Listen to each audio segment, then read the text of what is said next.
नमस्कार साथियों। मैं हूं Pramod Kumar Kandwal, intensive spiritual track से।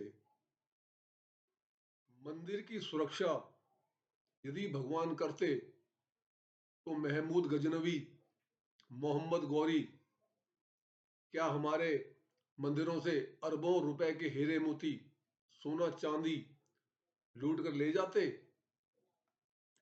यदि भगवान मूर्ति के पहरेदार होते तो क्या लुटेरा नादिर साहब दुनिया का सबसे कीमती कोहिनूर हीरा लूट कर ले जाता? मंदिरों में तो आज भी चोरी की घटना सुनने में आती रहती हैं, जिसमें हजारों आदमी प्रतिदिन भगवान से अपनी मनोकामना पूरी होने की मांग लेकर जाते हैं। कुछ लोग कहते हैं कि हम तो पत्थर में भगवान देखते हैं। तो हम देखते किससे हैं? उन आंखों से जो आज है और कल नहीं है, और जिसको हमेशा गंदा देखने की आदत है, वो सबसे अच्छे को कैसे देख सकती है? हम अपने कमरे में 100 वाट के बल्ब में आसानी से सब कुछ देख लेते हैं। यदि हम ऐसे कमरे में चले जाएं जहां 10 लाख वाट का बल्ब जल रहा हो, तो क्या हम वहां देख पाएंगे? भगवान तो इतने प्रकाशवान है कि अंतरिक्ष में जो अरबों अरब तारे जल रहे हैं, वो सब भगवान के प्रकाश से ही प्रकाशित हैं। तो क्या हम अपनी इन गरीब आंखों से इतने बड़े प्रकाशित भगवान को देख सकते हैं? कुछ कहते हैं कि हम तो भगवान को भाव से देखते हैं। तो कैसे देखते हैं? यानी मन के द्वारा। ये मन ही तो है जो हमारा दुनिया का सबसे बड़ा दुश्मन है, जिसका खुद का तो कोई वजन नहीं, मगर वो हमारे भारी भरकम शरीर को कठपुतली की तरह पूरी दुनिया की हर वस्तु पर नचाता रहता है। ईश्वर को प्राप्त करने के लिए हम जो भी साधना करते हैं, उसका मुख्य उद्देश्य मन को ही वश में करना होता है। मगर हम मंदिर में जाकर अपने मन को ही मजबूत करते हैं। मन जितना मजबूत होगा, वो प्रकृति की ओर आकर्षित होगा, क्योंकि मन प्रकृति का अंश है और आकर्षण हमेशा समान वाले में ही होता है। कोई भी पुरुष या स्त्री जानवर से शादी नहीं करती। बंदर को हम 500 रुपए का नोट दे दे तो वो फाड़ देगा, केले देंगे तो लपक लेगा। पानी में पानी ही मिल सकता है, अन्य पदार्थ नहीं, चाहे वो तरल पदार्थ ही क्यों ना हो। भगवान जब हर जगह है तो मंदिर में भी है, मगर प्रभु को हम अपनी जीवात्मा के आधार पर भज सकते हैं, या अपने को जीवात्मा या प्रभु में स्थित कर सकते हैं। बात बन जाएगी, क्योंकि हमारी जीवात्मा प्रभु का ही अंश है। वो उसी मसाले से बनी है जिसके प्रभु बने हैं। प्रभु के बिना हमारा अस्तित्व नहीं है, ये तो हम सब अच्छी तरह से जानते हैं। और यदि आसमान में सूर्य तो क्या, यदि चांद भी ना हो तो भी हम कुछ ही घंटों में मर जाएंगे। यहां तक कि हमारी पृथ्वी में यदि कुछ पशु पक्षी भी हमारी धरती को छोड़कर चले जाएं, तो भी मानव जीवन का धरती में रहना असंभव हो जाएगा। इस ब्रह्मांड की सबसे बड़ी खासियत यह है, इसके अंदर कोई भी नहीं मरता। थोड़ा सा परिवर्तन जरूर होता है। आप मिट्टी को ही ले लीजिए, इसका चाहे कोई घड़ा बनाए, मकान बनाए, पुल बनाए, ये कभी नष्ट नहीं होती। पानी को चाहे रेत में फेंक दो या पी लो, वह फिर बाहर निकलकर जमीन पर आ जाता है।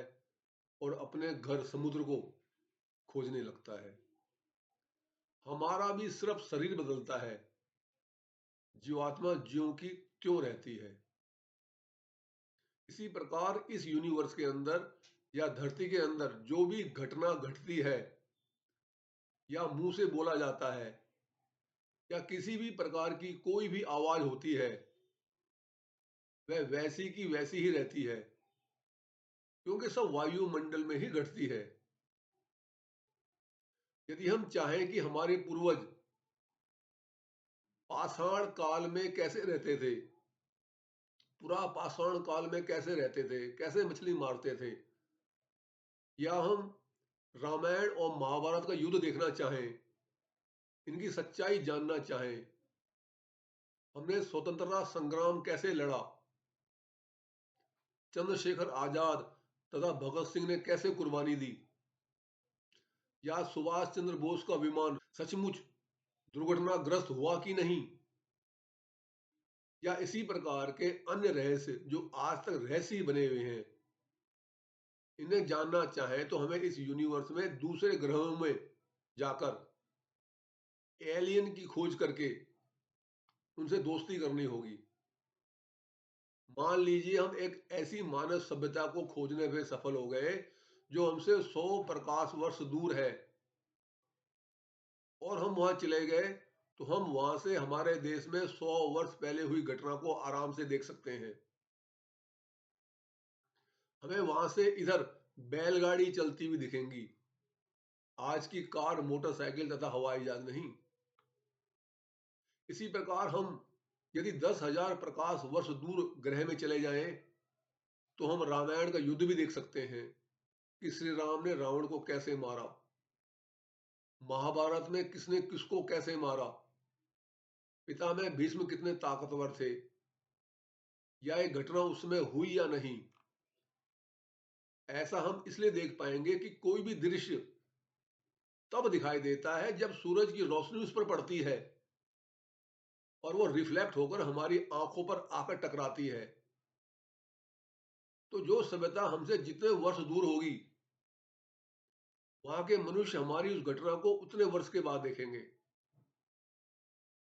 दूसरे शब्दों में हम ये भी कह सकते हैं कि जैसे आज 19 मार्च 2025 को सुनीता विलियम्स 9 महीने के बाद धरती पर अंतरिक्ष से वापस आई है, तो जो ग्रह हमसे 800 प्रकाश वर्ष दूर होगा, तो वहां के लोग सुनीता विलियम को सन 2825 में उतरते हुए देखेंगे। आप सब जानते हैं कि हमारा ब्रह्मांड इतना बड़ा है कि इसमें 50 लाख करोड़ प्रकाश वर्ष दूर भी तारे तथा ग्रह हैं, जिसमें हमारी तरह ही इंसान रहते हैं। हम खोज नहीं पाए तो ये हमारी समस्या है। और कुछ सूरज तो इतनी दूर है कि जिनका प्रकाश आज तक हमारी धरती पर नहीं पहुंचा। बल्कि आप जानते होंगे कि प्रकाश की गति 1 सेकंड में 3 लाख किलोमीटर है। अगर हम ये सभी घटनाएं देखना चाहते हैं, तो हमें चाहिए कि हम या तो वहां पहुंच जाएं या उनसे संपर्क में रहकर ऐसी तकनीक का इस्तेमाल करें कि वो हमारी पुरानी घटनाओं को हमें टेलीफोन पर व्हाट्सएप की तरह भेज दें। इसमें सबसे महत्वपूर्ण यह है कि हम इतने विकसित हों। यह बहुत कठिन सा लगता है, मगर ब्रह्मांड में कुछ भी असंभव नहीं है। यह यूनिवर्स भी अमर है, इंसान की तरह हमारे कर्म भी जिंदा रहते हैं, भगवान की तरह। यदि ये वीडियो आपको ज्ञानवर्धक तथा उपयोगी लगता है तो आपसे लाइक, कमेंट, शेयर तथा चैनल को सब्सक्राइब भी कर सकते हैं, ताकि आगे आने वाली सभी वीडियो का नोटिफिकेशन, उसका लाभ आपके साथ साथ आपके प्रियजनों को भी मिलता रहे। गुरु भगवान सबका कल्याण करे।